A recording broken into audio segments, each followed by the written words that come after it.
See, a lot of people are asking why the Black Panthers are going up against ICE for the immigrants.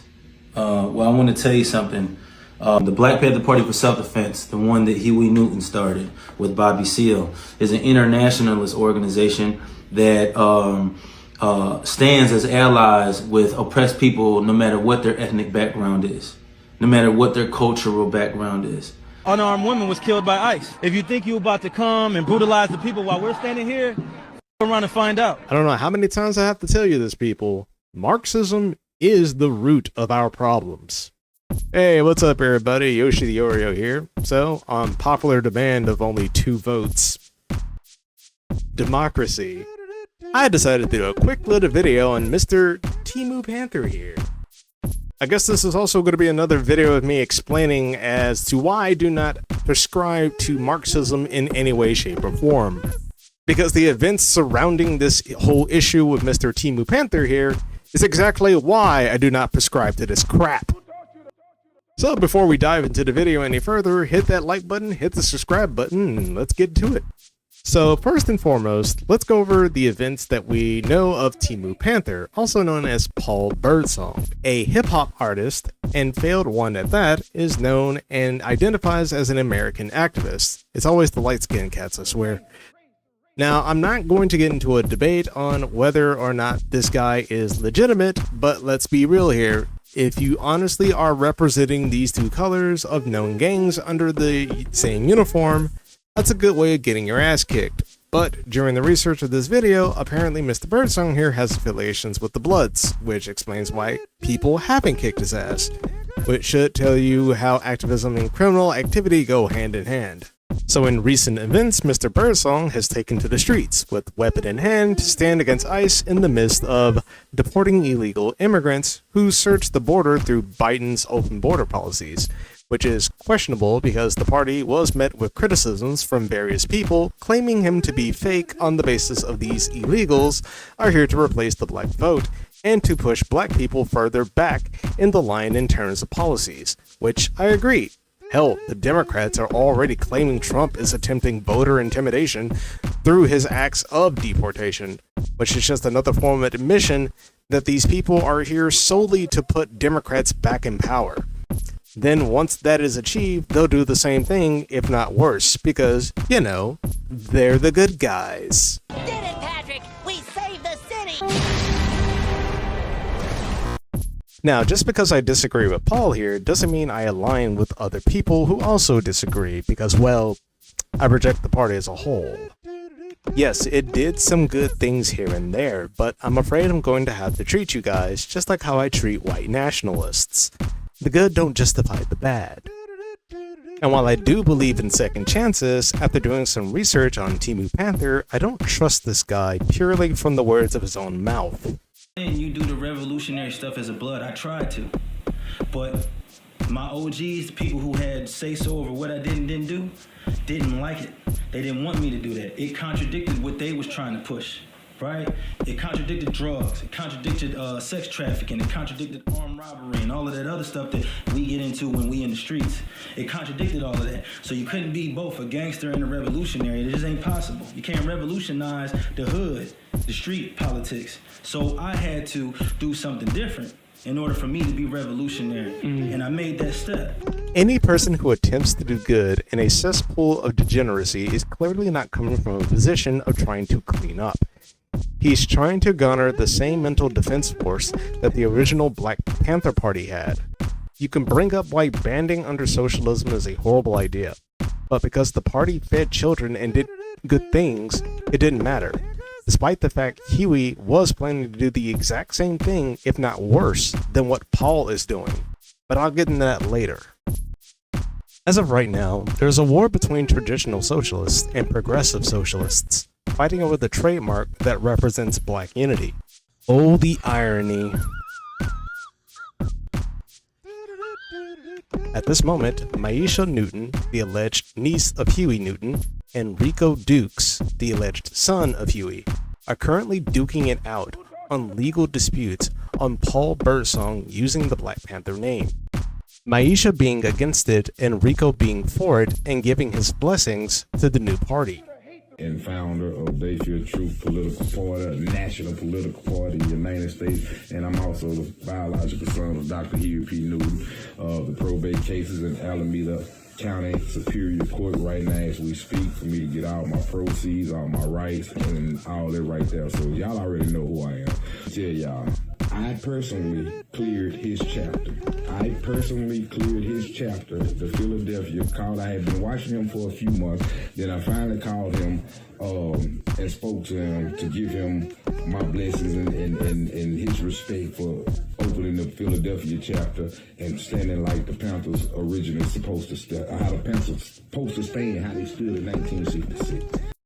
Despite the threats of suing, Rico persists that the new party keeps the name, claiming that the trademark of the Black Panther name and brand have expired, which is not true. As of January 2023, a new registration under serial number 901-54619, registration number 6950565, confirms active trademark protection.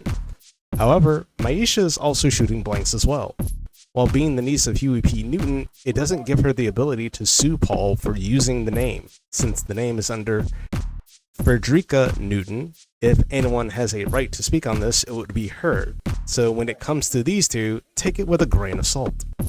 Because it seems like, in my opinion, the only thing that matters to these two is power and nothing else.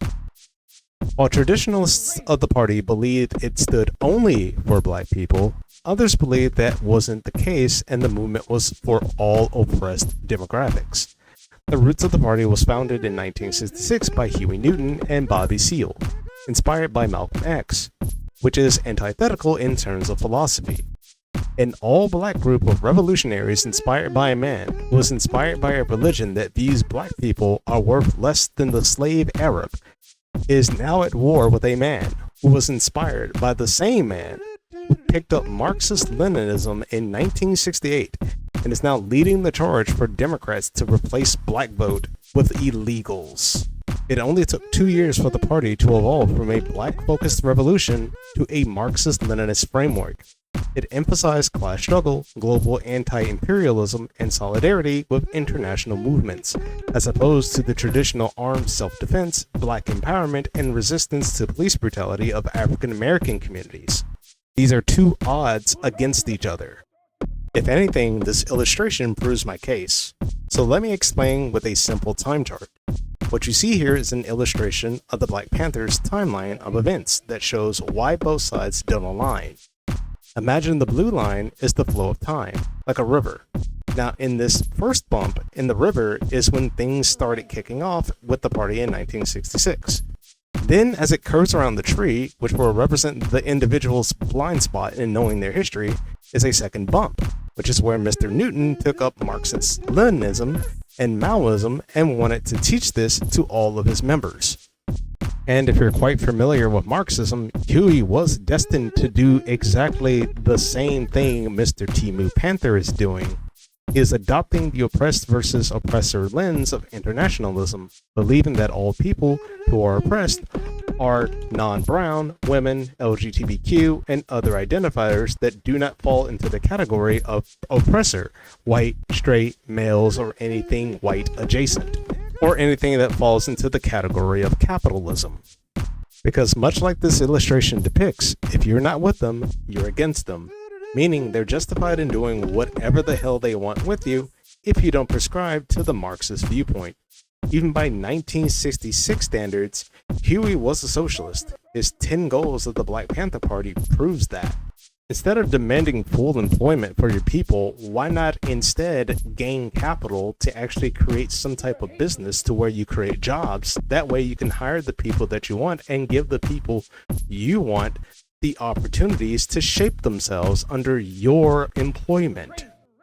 Nope, we can't have that because that's capitalism. So therefore, by Huey and Paul standards, you're not allowed to do that. It has to be state-ran, not black-ran under capitalism.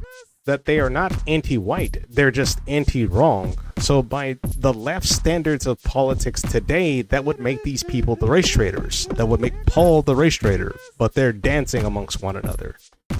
They don't want to own the house, they just simply want it state-owned. That way, the government is free to do whatever they want to the people that live in that house.